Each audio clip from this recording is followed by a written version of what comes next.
Hey everyone. Now I want to do a video diary. I actually thought of it a couple of weeks ago, and I thought, oh god, I haven't done a video diary for ages, I must do one. And then I forgot about it again, and then the last couple of days I've done a few. This is probably about the 5th one I've done, but I just keep rambling on. I go way over time, so I'm going to try and keep it to my time limit today. There's a lot been going on with the farm. It's spring here now, so even though we're still getting a couple of late frosts here and there, it's generally warmer, and I have to mow the grass all the time because it just grows out of control. By the time we get around to summer and it gets really hot, it'll die right off, so I won't have to worry about it. But it's nice and green now, and the daffodils have come out and they've died back already, and my tulips and great hyacinths and lily of the valleys and stuff like that are out now, so they're really quite nice. The garden's really looking quite nice, and it's still raining on and off, so it's got a real kind of lushness to it. It's nice and green. I haven't put anything in the garden. The winter stuff with the 10 by 10 project garden, I was basically turning that over a lot over winter and not worrying about sowing crops in preparation for spring. So now that that kind of pre-preparation has already started as far as me for the spring stuff that I'm going to plant. So you would have seen the sowing seeds video, or you might have seen the sowing seeds video that I posted. So the stuff I've put in, the seeds that I've put in so far in little planters and kept them, you know, sheltered. I've got zucchinis, tomatoes, snow peas, radish, capsicum, carrot, eggplant, chili, and I'm going to give melons a couple of goes this year too and see how it goes as well. Rock melons, which are cantaloupes, and watermelons, because I've always wanted to grow watermelon. Like, it's, I don't know, I think the temperament here, like climate, should be okay for it. It's hot enough, so if I can keep the water up to it, theoretically it should be a success. But that's kind of like that holy grail of gardening as far as I'm concerned, you know, being able to go, and when I can go out into my garden and walk up to a vine and just cut off a watermelon that's like about that big, then I'll be quite happy. My gardening days will be over. No, not over, but you know what I mean. It's just that like that fruit or that plant that I really want to grow and have. So I'm going to give that a crack this year too. So we'll see how we go. I'll let you guys know anyway. The website's ticking along. A friend's actually building it for me, and he's doing it for me really, really cheaply. So I haven't, you know, I'm not kind of being specific with timelines. I'm really just letting him do it when he's got the time, because I appreciate the fact that he's doing it so cheaply for me. So that should be up soonish. So we'll see how that goes, and everything will be on there. So I've been writing the book more too. I actually had to I got to a point where I just had to say stop with the book, because I just kept writing and writing. Like, initially I started writing the book, and to begin with I was like, oh my god, what am I going to write about, and you know, this and that, and then you kind of get into it and start typing away, and now I just can't stop. I keep adding things, and I did a whole section. Basically the book covers everything on fruit, vegetables, herbs, everything in the garden, like pruning and composting and mulching and seeds and seedlings, and you know, a fair bit about me, my background and history and all that kind of stuff. Pardon me. Raising chickens, raising sheep. It's just, I think that section was about 66,000 words or something like that.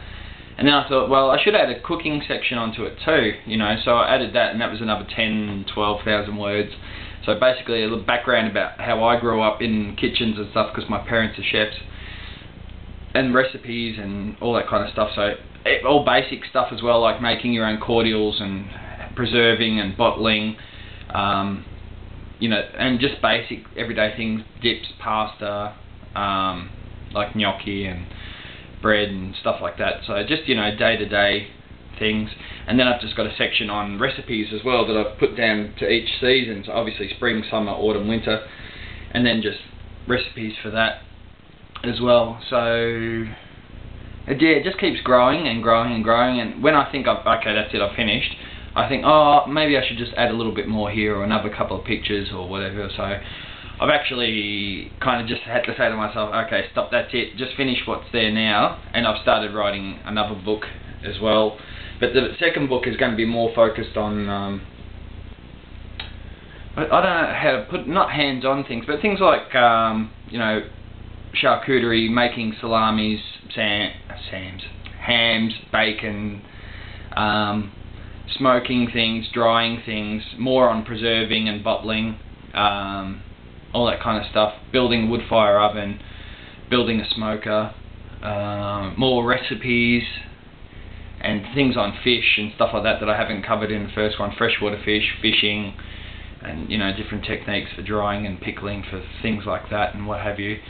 And probably, you know, a section more on, like the first one's basically edible, like everything's edible, so I'm probably going to branch out a little bit more in the second one, and you know, do things like different trees and bulbs and stuff like that as well, and kind of focus on that, and more, I guess, practical garden things like building raised gardens and garden beds and all that stuff is all in the first book, that's all there. But things like drip systems and watering systems and stuff like that I'll probably cover in the second one as well. The first one's pretty concise though. Like, I know I'm biased because I wrote it, but but when I read through it, I think, well, I can't personally think of anything that, you know, isn't in there. So I'm hoping that, you know, it'll do well. So it'll be on the website, and it's going to be an e-book too. So a disc, obviously, which I think it's good to have a hardcover published book, you know, and that's kind of nice and tangible as an object. But the e-book, I guess you can scroll through things, and advantageous in the sense that it's got links to the videos on YouTube. So if you're reading about me growing tomatoes, you know, do this, do that, blah blah blah, you can then click on the link and watch the video and see me doing it, which I think is kind of a bit of an advantage to have. So I think that's kind of cool. The house's work's ticking along at the moment. I'm a bit stuck at the moment. I'm kind of focusing. It's hard, like, work's ticking along. I could work, you know, every day, all day, and make money and not be able to do anything on the farm. But I'm just kind of making enough just to turn things over, pay bills and the mortgage and stuff like that, and to sacrifice that for time for working on the farm and improving the farm and trying to, because the goal really is to make the farm self-sufficient too. So I don't know, it's hard, you know, I hate to get back to that monetary value of things, but we do need it, unfortunately, and you kind of have to sacrifice a lot of things. I find I am, like, I just don't have the cash to go out and buy things and stuff like that.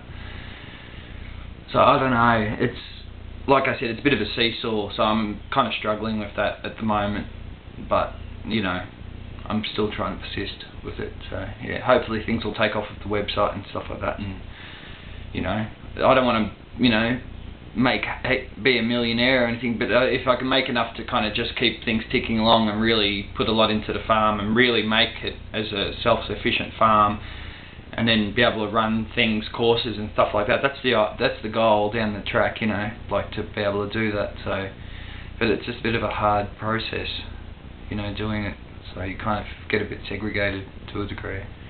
But that's cool. I'm also working on a filter system, which I'll go over in another video as well, for the water, the grey water in the house. Trying to filter, I've been doing a lot of research on natural filters to get everything out of it, even though it's all eco-friendly detergents and soaps that are used in the home.